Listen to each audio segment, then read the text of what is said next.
은혜를 나누도록 하겠습니다. 자, 얼마 전에 아주 흥미로운 책을 제가 보게 되었는데요. 제목이 이겁니다. 보여주시죠. 매우 예민한 사람들을 위한 책. 책 제목이 이 제목이에요. 처음에 이 책이 나왔을 때 이거 내 이야기인데? 라고 싶어서 책을 골라서 보기 시작했습니다. 저는 말씀드린 것처럼 다소 예민한 성격을 갖고 있는 사람이에요. 그렇게 안 보이지만 조금 까칠하고 예민합니다. 그래서 제가 생각하는 보통 예민하다는 것은 일반적으로 생각했을 때 사소한 것에 반응하고 또 고독한 것을 좋아하고 가끔 주변 사람들이 이런 성향으로 인해서 좀 힘들 수 있겠구나라는 것들이 제가 생각하는 예민함의 정의였어요. 그런데 이 책을 보니까 예민한 사람들의 특징이 매우 광범위하고 또 되게 다양하더라고요. 이를테면 이런 겁니다. 화가 나고 우울하고 건강에 대해서 염려하고 강박증에 비행기 공포증, 또 사람에 대한 두려움, 또 긴장해서 나오는 설사, 또 조금만 힘들어도 죽고 싶다는 생각, 또 수면제를 먹어야만 잠이 오는 사람들, 기억상실증 등등 다양한 케이스들이 다 이런 예민한 사람에 포함이 되더라고요. 자, 우리가 잘 알고 있는 그 스마트폰의 대가 스티브 잡스, 지금은 돌아가셨지만 스티브 잡스나 또 뉴턴, 또 영국의 처칠 수상, 또 미국의 유명한 골프 선수죠, 타이거 우즈 등이 이에 해당되는 사람들이었어요. 자, 제가 이 책을 보면서 많은 것을 느꼈지만 한 가지 깨달은 것이 있는데, 그것은 바로 세상에 내가 알지 못하고 또 느끼지 못하는 고통과 아픔이 너무나도 많구나라는 사실을 깨달았습니다. 그런데 그게 성공한 사람이든 돈이 많은 사람이든 또는 그렇지 못한 사람이든 누구나 공평하게 질병과 고통과 그리고 슬픔 속에서 벗어나지 못한다는 사실이었어요. 자, 이 책을 계속해서 보게 되면 후반부에 예민함을 극대화해서 이것을 스스로 케어하고 관리하는 방법 등을 기술해 놓았습니다. 그래서 저는 이 책을 보면서 공감되는 내용도 많았고 또 여러 가지를 배웠습니다. 그리고 마지막에 저자가 이렇게 이야기를 해요. 무엇보다 중요한 것은 예민한 사람 스스로의 노력이 필요하다라고 이야기합니다. 자, 이처럼 우리는요, 스스로 교정이 필요한 사회를 살아가고 있습니다. 자, 이 책을 보면서 한 가지 더 느낀 것이 있다면, 아무리 우리가 살고 있는 문명이 또 문화가 이 세상이 발전한다고 할지라도 계속해서 우리가 느끼지 못하고 깨닫지 못하는 생소한 고통과 슬픔은 늘어만 가고 있다라는 현실인 거죠. 자, 오늘날 우리가 살아가는 세상이 어떻습니까? 스마트폰 하나로 물건을 주문하면 당일날 바로 배송이 오는 아주 편리미엄 세상을 살아가고 있어요. 시간이 돈이다라는 옛말이 그대로 적용되는 사회를 우리가 살아가고 있는 것이죠. 자, 삶의 주 목표가 편하고 또 만족감을 주면서 그것들을 모두 누리면서 우리가 살고 있는 현실을 우리가 아주 편하게 살아가고 있는 것을 편리미엄 사회라고 합니다. 따라서 우리의 삶 속에서 현실로 맞닿아 있는 오늘 말씀이, 우리가 함께 읽은 말씀이 우리에게는 비현실적으로 들릴지 모릅니다. 그러나 언젠가는 반드시 마주하게 될 현실이 오늘 말씀이기도 한 것이죠. 자, 저번에 제가 요한복음 11장 20절부터 27절의 말씀을 선포하셨던 것을 기억해 보면, 마르다의 위대한 고백의 뒤를 이어서 28절에서 예수께서 마리아를 부르시는 장면으로부터 출발이 됩니다. 자, 당시 시대적 문화에서는요, 랍비들이, 선생들이 여자를 제자로 두지 않는 사회였어요. 고대 사회에서 여성과 아이들이 소외계층에 속한다는 것을 유추해 보았을 때 당시 마르다가 선생님 한다라는 것은 표현 자체가 가히 혁명적인 것이에요. 자, 마리아가 예수께 나아가는 모습을 봅니다. 마리아가 예수님께서 부르셔서 마리아가 이제 예수님을 맞이하러 나아가요. 근데 그 모습을 보고 그 마리아의 가족에 와서 같이 조문하고 있던 조문객들 역시 유대인들이 무덤에 가는 줄을 알고 30절과 31절에 걸쳐서 마리아를 따라 나갑니다. 제가 저번 시간에도 언급했지만 유족들과 함께 그 당시에 곡을 해주는 것이, 같이 눈물을 흘리고 그 슬픔에 공감해주는 것이 그 당시 사회의 문화였기 때문에 그들이 마리아의 모습을 보고 지금 마리아가 무덤에 가는구나 싶어서 그를 따라가요. 자, 마가복음 5장 38절에 보게 되면 야이로의 집에서 애곡하는 사람들을 이렇게 기록합니다. 울며 심히 통곡했고, 사도행전 8장 2절에서 스데반을 장사 지낼 때도 역시 크게 울었다라는 표현을 쓰는 것으로 보아서 그 당시에 조문객들이 그들의 슬픔에 함께 곡하고 울고 함께 했다라는 것을 볼 수 있습니다. 자, 메시지를 받은 마리아는 예수님을 만나서 20절부터 27절에서 보았던 언니 마르다와 같은 심정을 가지고 예수님을 만나게 됩니다. 아마도 마리아 본인에게 있어 예수님을 만난다라는 것은 말로 형용할 수 없을 만큼의 슬픔과 아쉬움을 내뱉는 기회였을지도 모르겠습니다. 자, 32절에 보게 되면 마리아가 언니 마르다와 똑같은 표현을 하는데요, 마리아가 예수 계신 곳에 가서 배웠고 그 발 앞에 엎드려 이르되 주께서 여기 계셨더라면 내 오라버니가 죽지 아니하였겠나이다 하더라 라고 기록을 하고 있어요. 자, 마리아의 고백 속에는요, 애환이 가득해 보이고요, 동시에 예수님을 향한 원망 섞인 복합적인 감정이 들어있는 것처럼 보입니다. 예수님, 선생님이 여기에 계셨더라면 지금 우리 사랑하는 오빠가 이렇게 되지 않았을 거 아닙니까? 라는 원망 섞인 말이 담겨져 있는 것 같아요. 그 말을 하자마자 마리아는 눈물을 그치지 못하고 통곡의 장소가 되어버립니다. 그리고 같이 따라 나왔던 유대인들 역시 그 마리아의 모습을 보면서 함께 울어요. 근데 그들만 우는 것이 아니라 오늘 중요한 예수께서도 그들을 바라보면서 33절에 심령에 비통히 여기고 불쌍히 여기사라고 기록을 하고 있는 모습을 발견하게 됩니다.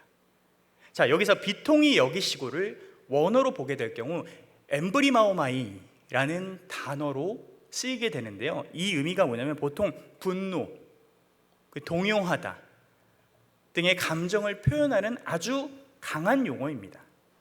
자, 그러면 예수님께서 지금 우리가 문맥을 통해서 살펴보았을 때 현 시점에서 비통해 하시는 이유가 무엇일까요? 예수님이 지금 그들의 우는 모습을 보고 매우 분노하고 비통해하고 계세요. 왜 그러실까요? 예수께서 지금까지 많은 표적을 행하시고 내가 누구인지를 나타내셨는데 그것을 믿지 못하는 마리아와 유대인들을 향해서 지금 분노하고 계신 겁니까? 아니면 아직도 하나님의 아들이신 예수 그리스도를 온전히 신뢰하지 못하는 것에 대해서 지금 비통해하시며 울고 있는 그들을 향해서 분노하고 계신 걸까요?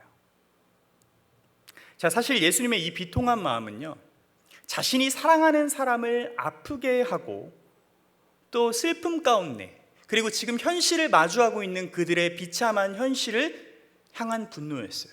쉽게 얘기하면 지금 나사로의 상태가 어떻죠? 죽었죠. 그 죽음을 향한 분노였어요. 죽음을 향한 분노. 자, 존 칼빈은 이 예수님의 분노를 이렇게 표현을 합니다. 죽음과 악과 부자의 남과 광포한 폭정으로 말미암은 분노라고 말이죠.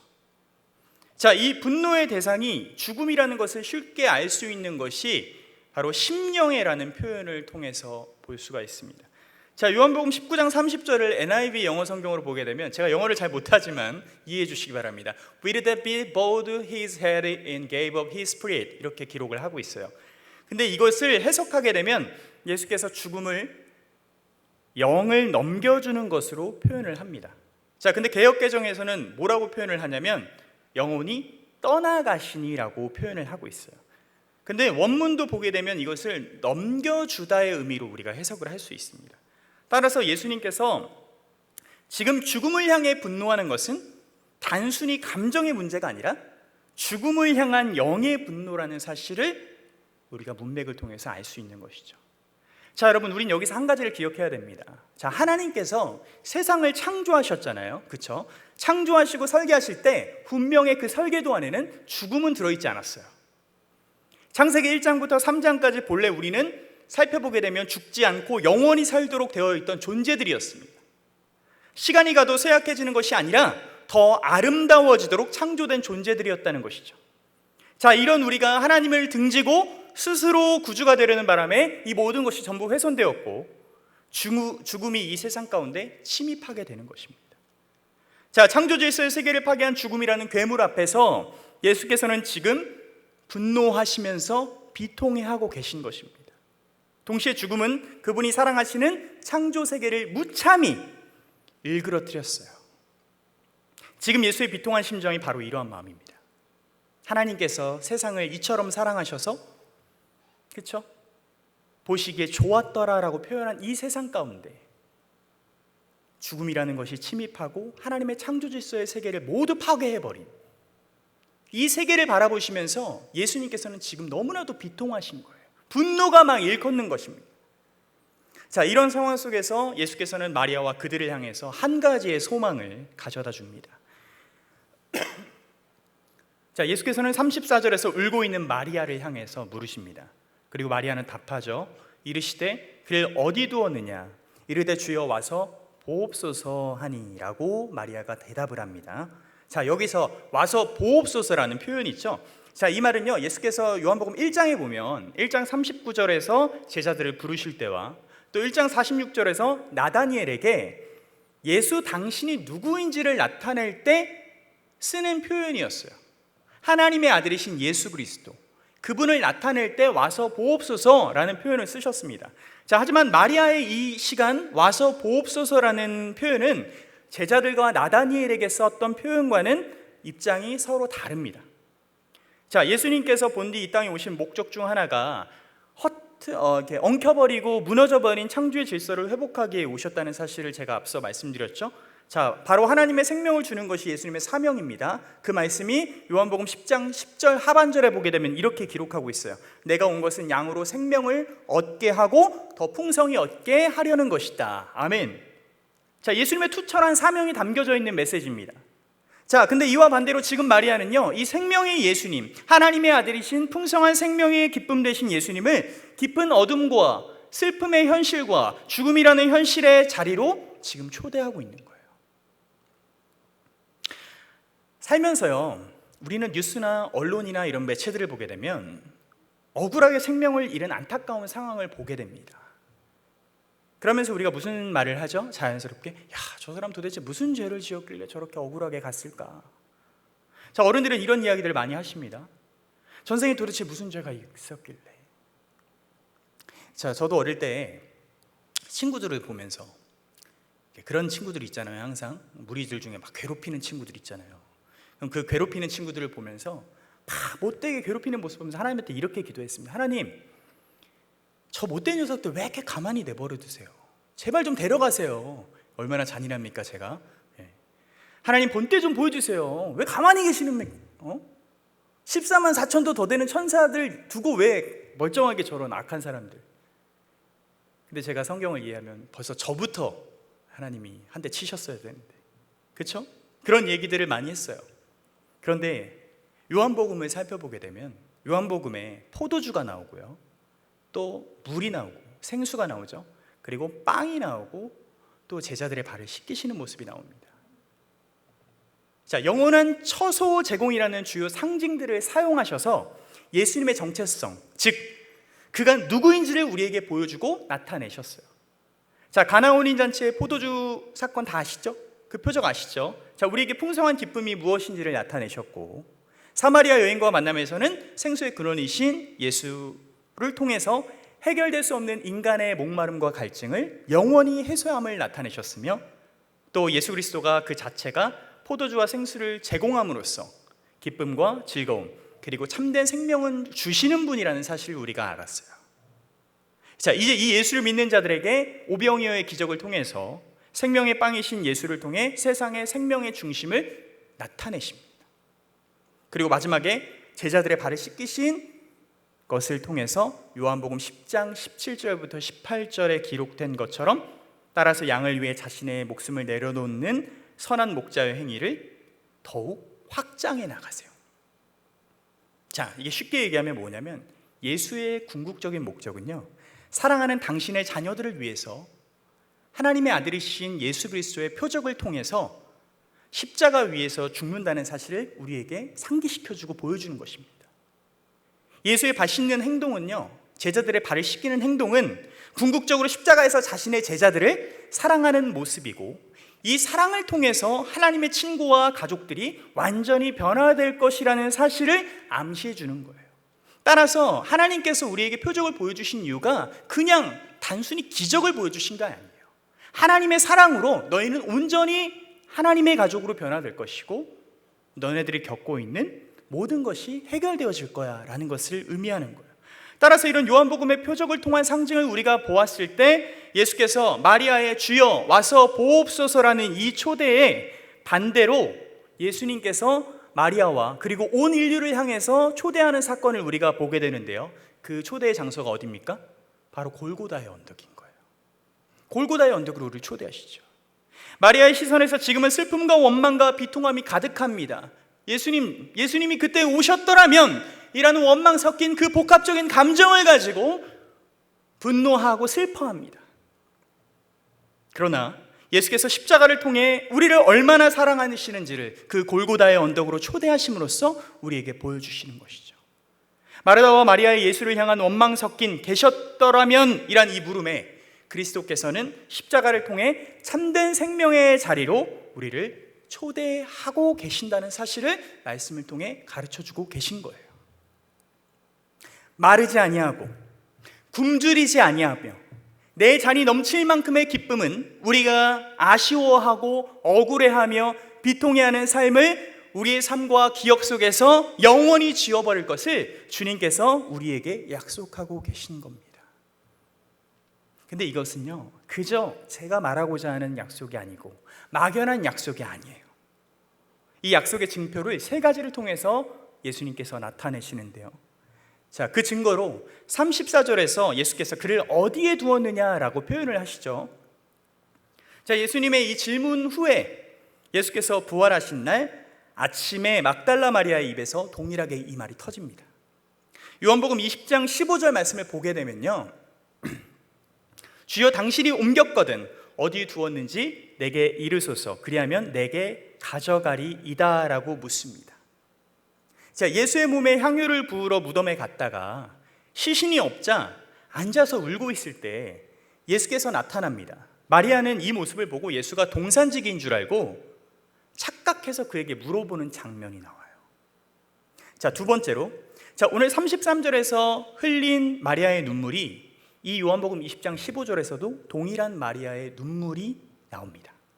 자, 이 눈물은요, 오라비 나사로의 시신 앞에서 우는 마리아의 눈물을 상기시켜주고 기억나게 해줘요. 그리고 세 번째로, 비싼 향유로 예수의 발을 닦아드린 나사로의 누이 마리아는요, 예수의 시신이 향유를 붓기 위해서 무덤을 찾아온 막달라 마리아의 역할이 무엇인지 미리 나타내고 있어요. 자, 이유인즉 이런 겁니다. 자, 예수께서 부활하셨기에 막달라 마리아는 예수의 시신을 향해서 향유를 부을 수 있었을까요? 없었습니다. 부활하셨으니까요. 그래서 나사로의 누이 마리아가 자기도 모르게 미리 향유를 붓고 만 거예요. 마리아는 이 사실을 몰랐지만 예수님만은 이 사실을 잘 알고 계셨습니다.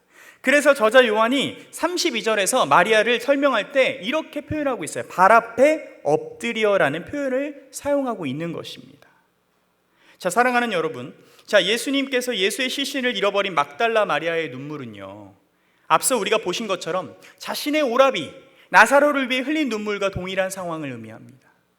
마르다와 마리아가 흘린 그 눈물 속에 담긴 그 수많은 의미가 결국 예수의 부활을 통해 씻겨지고 닦아지듯이 오늘 본문을 통해서 마리아가 흘린 눈물과 예수의 그 비통한 심정이 바로 자신이 사랑하는 나사로의 부활을 통해 닦아지고 씻기며 위로될 것이라는 사실을 보여준다라는 것입니다. 예수께서는 나사로를 무덤에서 나오게 하시려면 자신이 무덤에 들어가는 수밖에는 없었음을 잘 알고 계셨어요. 이 모습 속에서 예수께서 35절에서 다시 눈물을 또 흘리십니다. 자, 이 눈물은 앞서 말한 마리아의 눈물과는 조금 달라요. 자, 여기서 표현된 눈물은 다크리오라는, 성경을 통틀어서 여기 요한복음 11장 35절에서만 기록되는데요, 이 울다의 표현을 자세히 해석하면요, 단회적인 사건입니다. 그래서 이게 좀 어려운데 아우리스트 시제로 우리가 볼 수 있어요, 해석을 하면. 그래서 소리 없이 왈칵 눈물을 쏟으셨다라고 해석을 할 수 있습니다. 자, 갑작스럽게 예수님께서 갑자기 그 자리에서 눈물을 왈칵 쏟으신 거예요. 자, 이런 눈물을 쏟으신 이유가 뭘까요? 예수님께서 비통해 하셨고 이제 왈칵 눈물을 그 자리에서 쏟으셨습니다. 자, 그 이유는 즉슨 마리아나 유대인들의 현실을 직시하는 사랑하는 가족의 죽음에 대한 그런 슬픔과는 다르게 근본적인 슬픔의 원인인 다스리는 이 세상을 다스리고 통치하고 계속해서 권력을 세우고 있는 사망이 주인되어 사망이 왕노릇하는 그 세상에 대한 현실과 또 자신이 사랑하는 하나님의 백성들이 그 노예가 되어서 죄를 짓고 있는 그 안타까움의 현실을 보고 눈물을 흘리신 거예요. 그도 그럴 것이 이사야 선지자가 53장 4절에서 이렇게 고백을 합니다. 그는 실로 우리의 질고를 지고 우리의 슬픔을 당하였거늘. 아멘. 사람들은요, 오랜 세월 소금을 쳐서 육류를 보관했습니다. 지금은 냉장고에 넣고 냉동실에 넣어서 육류를 보관하지만 과거에는 냉장고가 없었기 때문에 소금을 쳐서 육류를 보관했어요. 소금에 절면 고기는 썩지 않습니다. 마찬가지로 슬픔도 안타까움도 비통한 현실도 이 소금을 치지 않으면 고기처럼 상하게 됩니다. 그분을 믿는 모든 이들의 질고와 우리의 슬픔을 감당하기 위해서 예수님께서는 친히 죽으셔야만 했어요. 예수께서 왈칵 쏟으신 눈물처럼 십자가에서 후에 병사들이 찌른 창에 예수님께서 피와 물을 쏟으셨습니다. 그 죽음의 현실을 향한 예수의 울음은 죽음이 피와 물을 쏟는 예수의 자기 희생을 통해서 반드시 회복되어질 것을 우리에게 약속하시고 나타내고 계신 사실을 오늘 말씀을 통해서 우리에게 가르쳐주고 있는 거예요. 주 안에서 사랑하는 여러분, 예수께서는요 나사로를 참 사랑하셨어요. 유일하게 하나님의 아들이신 예수께서 표적을 나타내실 때 38년 된 병자, 그 표적들의 이름을 언급하지 않아요. 근데 나사로만은 언급을 합니다. 그것을 보았을 때 하나님께서 나사로를 얼마만큼 사랑했는지 우리는 알 수 있어요. 하지만 우리가 그분의 사랑을요, 그분의 비통한 심정을 그저 죽은 자를 그리워하며 눈물을 흘려주는 정도의 사랑으로 생각해서는 안 됩니다. 나사로를 살릴 수 있는 시간이 있었음에도 불구하고 예수님께서 이틀을 지체하신 그 예수님의 사랑을 그들은 아무도 몰랐어요. 아니, 그런 사랑이 있다라는 것 자체를 몰랐습니다. 상상도 할 수 없었을 거예요. 세상은 지금도 수많은 악과 고통을 바라보면서 이렇게 이야기합니다. 이래도 신이 존재하는가? 하나님이 계시는가? 세월호 사건이 터졌을 때도 코로나19로 지금도 많은 사람들이 입에서 하나님이 계시다면 어찌 이런 일들이 계속해서 일어나는가에 대한 원망 섞인 말들이 이 세상에서는 계속해서 터져나오고 있어요. 하나님이 있다면 어찌하여 너희가 그토록 믿는 사랑의 하나님이라고 말할 수 있겠느냐?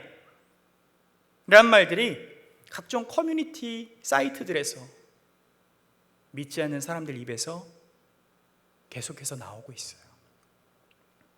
그리고 우리를 조롱하고 냉소적으로 생각하는 이들이 참 많습니다.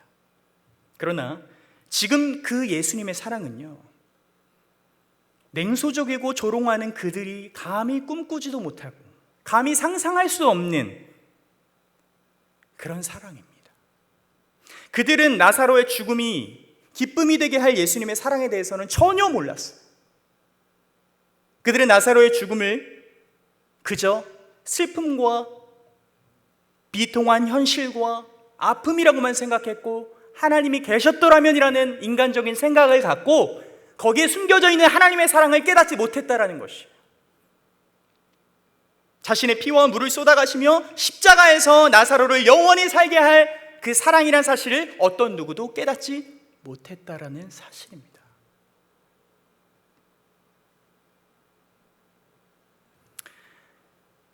어, 2014년에 있었던 일이에요. 2014년 2월 17일 경주에서 마우나 리조트 사건을 아실 겁니다. 마우나 리조트가 붕괴하는 사건이 일어나요.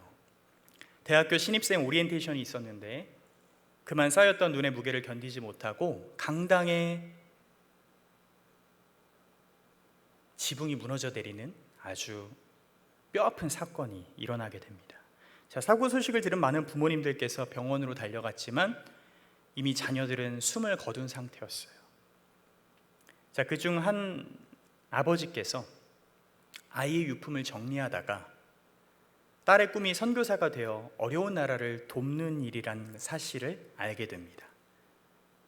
자, 그래서 아버지께서 도울 곳을 찾던 중에 우연히 알게 된 남태평양의 조그마한 섬나라 바누아투라는 곳을 찾게 돼요. 근데 이 바누아투라는 곳은 전 세계 최빈국 가운데 가장 교육 환경이 열악한 곳이라고 합니다. 자, 바누아투에 유치원을 짓는다면 이 아버지는 이렇게 생각을 했어요. 딸의 꿈을 대신 이뤄줄 수 있을 거라고 생각했다고 합니다. 그래서 그 유족이 죽은 그 유족에게 나오는 이제 그 보상금 4억 원을 이 바누아투라는 곳에 유치원을 세우기 위해서 전부 기탁하게 됩니다. 자신이 세상에서 사랑하는 딸의 소중한 꿈이었기에 날은 무척 더웠지만 직접 현장에 가서 페인트 칠도 하고 비품도 날랐다고 해요. 자, 노력 끝에 2016년 7월 11일 딸의 이름을 딴 저 헤룬 유치원이 문을 열게 됩니다. 이 헤룬 유치원은 오전반, 오후반으로 나뉘어서 50여 명의 아이들이 교육을 받고 같은 건물의 초중고 학생들도 같이 운영되고 있다고 해요. 그래서 이 아버지께서는 앞으로도 관심을 갖고 바누아투 아이들이 성장하는 과정을 계속해서 지켜볼 것이며 아이들의 천진난만한 모습을 보니까 나의 사랑하는 딸 혜륜이가 하늘에서 좋아할 것만 같다고 여기시며 6년이란 시간이 지났지만 여전히 딸의 이름을 입에 올리기만 해도 눈물부터 차오른다고 하십니다. 하지만 언젠가 다시 만나게 될 딸을 소망하며 딸에게 칭찬받을 것을 기대한다고 혜륜이의 아버지인 고계성님의 인터뷰를 본 적이 있습니다. 저는 이 인터뷰를 보면서요, 세상에서 가장 사랑한 딸의 죽음을 맞이한 아빠의 모습을 보았습니다. 지금도 이름만 들어도 눈물이 나는 그 아버지의 슬픔과 안타까움을 보았습니다. 하지만 그 와중에도 슬픔과 아픔이 공존하는 그 현실에 머무르지 않고, 죽음 앞에서 어찌할 수 없는 그 현실에 머무르지 않고 딸을 사랑하는 마음으로 딸이 그동안 품어왔던 딸의 꿈을 전하며 하나님의 사랑을 전하는 아버지의 모습을 저는 발견하게 됐어요. 생명과 결코 비교할 수 없는 보상금을 자신이 사랑하는 딸의 소망을 위해서 기꺼이 헌신했고, 그리고 다시 보게 될 딸이 이 모습을 기뻐할 것을 기대하는 아버지의 모습을 보았습니다. 우리의 삶과 신앙도 이와 같아요. 우리는 종종 만약 이랬더라면, 만약 하나님께서 이렇게 해주셨더라면 가정하곤 합니다. 37절 말씀에서도 유대인들은 이렇게 예수님의 모습을 보고 얘기해요. 만약 했더라면 이라고 가정을 합니다. 이 모습을 통해서 우리가 볼 수 있는 것이 무엇인지 아십니까? 그 당시 유대인들도 그리고 우리도 예수님의 사랑을 단순히 고난이 없는 세상, 굶주림이 없는 세상, 전쟁도 자연재해도 억울하게 죽는 사람이 없는 아주 공평하고 정의로운 세상에 와야 하는 거 아니야? 그렇게 생각했어요. 그들이 바라고 원하는 것은 하나님 나라의 가치의 예수 그리스도가 아니라 세상의 가치에서, 세상의 측면에서 바라보는 사랑의 하나님이었던 것이죠. 사역하면서 종종 그런 질문들을 듣습니다. 목사님, 하나님은 전지전능하신 분이잖아요. 근데 왜 굳이 자기 아들을 십자가에 못 박혀 죽게 내버려 두셨어요? 꼭 그렇게 해야만 합니까? 자, 이 대답은 이 요한복음에서 저자 요한이 이렇게 표현을 합니다. 오직 예수님의 죽음을 통해서만 그분이 인간의 공동 운명을 나누어 지시고서야 세상을 구원하실 수 있다라고 답하고 있어요. 쉽게 이야기하면 죽지 않고서는 죽음을 이길 수가 없다라는 것입니다. 죽음은 오직 죽음으로만 이길 수가 있다라는 거예요. 사랑의 죽음만이 미움과 경쟁과 시기와 질투와 욕심과 거짓과 모함이 가득한 이 세상을 유일하게 이길 수 있다라는 사실을 예수님께서 오늘 말씀을 통해서 우리에게 가르쳐주고 있다라는 사실이에요. 죽음을 이길 수 있는 것은 오직 예수님의 그 십자가에 달리신 자기 희생적 사랑밖에 없다는 것을 우리의 삶과 신앙을 통해서 나타내고 계신 거예요. 저는 이 고 혜륜 양의 아버지의 모습을 바라보면서 이제는 그 만질 수 없는 딸, 죽음 앞에 좌절하고 죽음 속에서 어찌할 수 없는 그 비통한 현실, 보고 싶을 때 볼 수 없는 그 딸의 사랑스러운 목소리도 들을 수 없는 그 비통한 현실을 겪었을 그 사실을 생각하면 너무나도 마음이 아팠어요. 슬펐습니다. 말씀을 준비하면서도 눈물이 났어요.